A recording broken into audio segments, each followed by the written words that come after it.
भालगाव तालुका बार्शी जिल्हा सोलापूर येथील बोगस खाजगी वैद्यकीय व्यवसाय करत असल्याबाबत दिनांक 2/7/2026 रोजी DR न्यूज संघर्ष मराठी चॅनल यांनी बातमी प्रदर्शित केल्यानंतर भालगावच्या बंगाली डॉक्टरला नोटीस वैद्यकीय अधिकाऱ्यांना आली.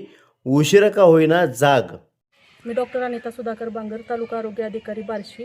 आज इथं घटनास्थळी म्हणजे सब सेंटर भालगाव या ठिकाणी तक्रार जी 1 तारखेला झालेली आहे त्या अनुषंगाने आज भेट दिली असता ती तक्रार जी झालेली होती ते दिव्य मराठीचे जे आहे पेपर आणि DR न्यूज ह्या चॅनलने तिथं जाऊन घटनास्थळी लाईव्ह घेतलेलं होतं की ते जे बोगस आहेत की त्यांच्याकडे कुठल्याही प्रकारचे प्रमाणपत्र नाहीत, ते खाजगी व्यवसाय करत असल्याचे त्यांना आढळून आलेले होते. त्या बाबतीत अशी आम्हाला तक्रार प्राप्त झाल्यानंतर आम्ही आज जी आमची आरोग्याची टीम आहे ती सर्व आमची आरोग्याची टीम येऊन आज इथं घटनास्थळी भेट दिली. तर त्या दरम्यान आम्हाला ते बंद असल्याच्या स्थितीत आढळून आलेले आहे आणि आम्ही तिथं सक्त गावामध्ये पण सरपंच ह्यांना पण सांगितलेलं आहे की ते जर परत आम्हाला उघडं आढळून आलं किंवा असं कुठल्याही प्रकारचं जर ते डिग्री नसताना जर प्रायव्हेट प्रॅक्टिस करताना निदर्शनास आलं तर आम्ही त्यांच्यावर योग्य ती प्रशासकीय जी कारवाई करण्याची आहे, योग्य जी तक्रार करणे अपेक्षित आहे ते आम्ही निश्चित करू.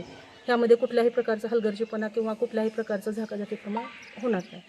भालगाव उपकेंद्रांतर्गत भालगाव या ठिकाणी बंगाली वैद्यकीय व्यवसाय करणारे डॉक्टर येथे 1 जुलै 2026 रोजी DR न्यूज आणि दिव्य मराठी पेपर यांनी तिथे जाऊन स्वतः लाईव्ह केलं होतं आणि त्याच्यामध्ये ते प्रॅक्टिस करतात असं निदर्शनास आलेले आहे.